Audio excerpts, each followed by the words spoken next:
Antisémite, antisémite, antisémite, antisémite. J'ai 50 ans. Je suis né en juin 68. Forcément. J'aurais pu naître à une autre époque, hein,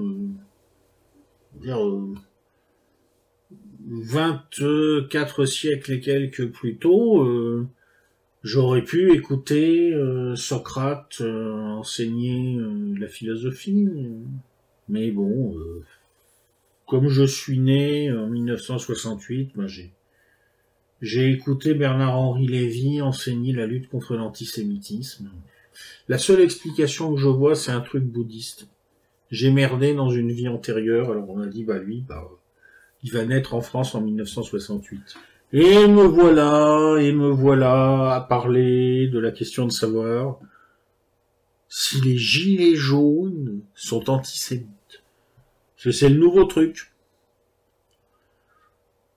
Hein, avant on disait quand on veut tuer son chien, on l'accuse d'avoir la rage. Ben maintenant, quand on veut empêcher son gilet jaune de manifester, on l'accuse d'être antisémite, quoi. Voilà. Bon.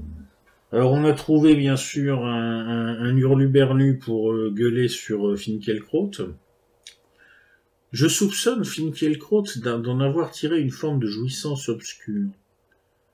Je crois que il y a chez lui une sorte de délectation à contempler la bêtise agressive.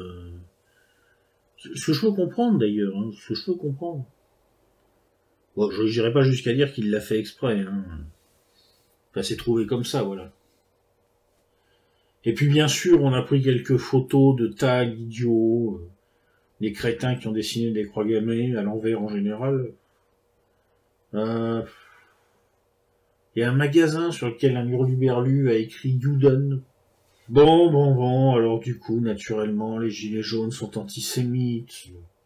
Le CRIF a demandé... Enfin, c'est pas très clair d'ailleurs ce qu'ils ont demandé en fait, mais j'ai eu l'impression qu'ils demandaient carrément à ce qu'on interdise les manifestations de gilets jaunes parce que les gilets jaunes sont antisémites. Ce qui revient à dire en gros qu'à l'avenir, si l'État veut suspendre la liberté de manifester, il a qu'à décider que les gens qui manifestent sont antisémites, puis c'est fini, quoi.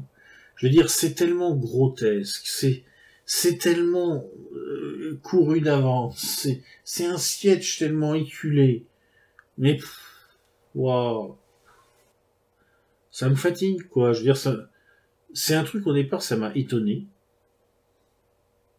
Moi, j'ai été étonné la première fois qu'on m'a expliqué que j'étais antisémite, parce que je disais que Le Pen ne disait pas que des conneries.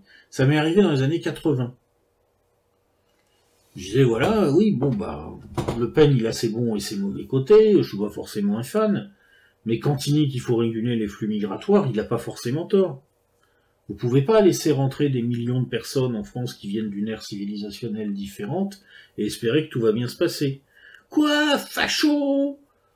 Si tu dis ça, c'est parce que tu te fermes à l'autre. Se fermer à l'autre, c'est une attitude pétainiste, donc fasciste, donc nazi, donc tu veux mettre les enfants juifs dans les chambres à gaz. Moi j'étais là, je disais, attendez, si je suis pas d'accord pour une colloque avec les mecs du groupe islamique armé, ça prouve que je veux mettre les juifs dans les chambres à gaz. Enfin, ça va bien la tête.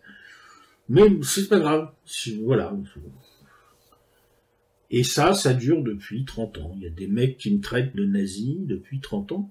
Alors ça, je veux dire, moi forcément ça me fait rigoler, puisque comme il se trouve que le papa de ma maman était né de parents juifs, et que j'ai un grand-oncle déporté et tout, mort en déportation et tout, je veux dire, c'est particulièrement croustillant de me faire traiter de nazi, quoi. Je veux dire, bon. D'ailleurs, les vrais nazis me traitent de sale juif aussi. C'est faux également, mais très drôle. Bon. Je veux dire, c'est ridicule. C'est ridicule, voilà. Mais ça fait 30 ans que ça dure. Ça fait 30 ans que c'est comme ça. Alors bon, je vais me dévouer quand même. Pour la énième fois, je vais essayer de rappeler le sens des mots. Le sens des mots. La dernière fois que j'ai regardé dans le dictionnaire de l'Académie française, un antisémite, c'était un mec qui était hostile aux juifs et qui proposait des mesures discriminatoires à leur égard.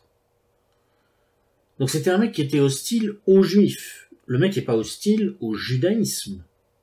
Ça, c'est de l'anti-judaïsme. Tu peux être hostile à la religion juive, mais ça fait pas toi un antisémite. T'es hostile à la religion juive, t'es pas hostile aux juifs en tant que personne. C'est-à-dire qu'un juif qui n'est pas religieusement juif, t'as pas de problème avec lui, normalement. L'antisémitisme, c'est pas l'anticommunautarisme. C'est-à-dire que si t'aimes pas la communauté juive organisée, ça fait pas de toi un antisémite. T'as le droit de trouver que les mecs du CRIF font chier le monde. D'ailleurs, c'est mon cas, très honnêtement. Je trouve qu'ils font chier le monde. Non, ça fait pas de toi un antisémite, parce que t'es pas hostile aux juifs. Ça ne fait pas non plus de toi un antisémite de dire qu'il y a beaucoup de juifs dans telle ou telle catégorie que tu critiques. Exactement comme ça ne fait pas de toi un islamophobe de dire que, ou un arabophobe de dire qu'il y a beaucoup de Marocains originaires du Rif parmi les trafiquants de drogue en France. Ça fait pas de toi un antisémite de dire qu'effectivement il y a beaucoup de juifs parmi les escrocs financiers internationaux, c'est un fait. Voilà, donc il faut arrêter. Un antisémite, c'est pas tout ça. Et alors bien sûr, a fortiori, un antisémite, c'est pas un anti-sioniste. Ben non, c'est pas vrai. Tu peux être opposé au sionisme comme idéologie ou à la politique de l'État d'Israël.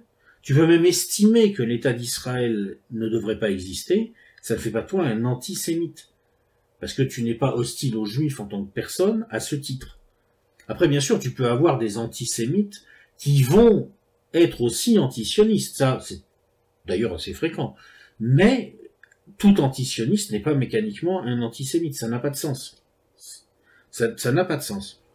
Alors aujourd'hui, effectivement, le problème qu'on commence à avoir, et c'est pour ça que la situation est vraiment très inquiétante, quand même ridicule, drôle, mais en même temps inquiétante, c'est que à force de traiter d'antisémites des gens qui ne sont pas dans l'antisémitisme, en fait, on les y fait glisser. C'est-à-dire que quand tu répètes pendant des années à un mec qui est opposé à la politique pratiquée par l'État d'Israël à l'égard des populations palestiniennes, que si il formule cette opposition, il est antisémite, au bout d'un moment, le mec le croit en disant les frontières se brouillent dans sa tête, et il commence pour le coup à se dire mais peut-être en fait je suis vraiment antisémite.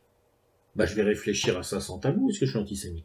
Et à la fin tu fabriques des antisémites comme ça. C'est juste ridicule, c'est malsain, c'est grotesque, c'est ridicule.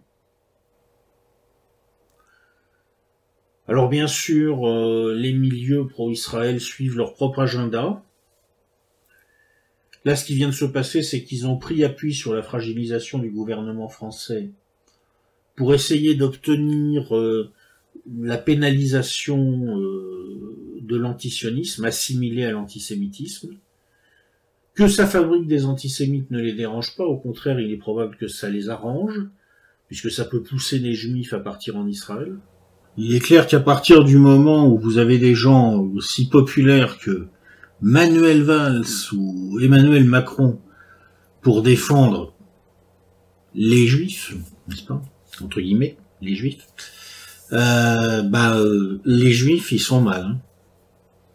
Enfin, moi, je veux dire, personnellement, on m'annoncerait que il y a des mecs qui ont dit aux populos qu'ils étaient mes potes et que leur priorité c'était de me protéger, et ces mecs c'est Manuel Valls et Manu Macron. Bon, c'est clair, je prends direct mon billet pour la Papouasie-Nouvelle-Guinée et je vais me cacher au fond de la jungle avec un stock de munitions, hein, parce que business as usual, France as usual, conneries as usual, et antisémitisme instrumentalisé as usual.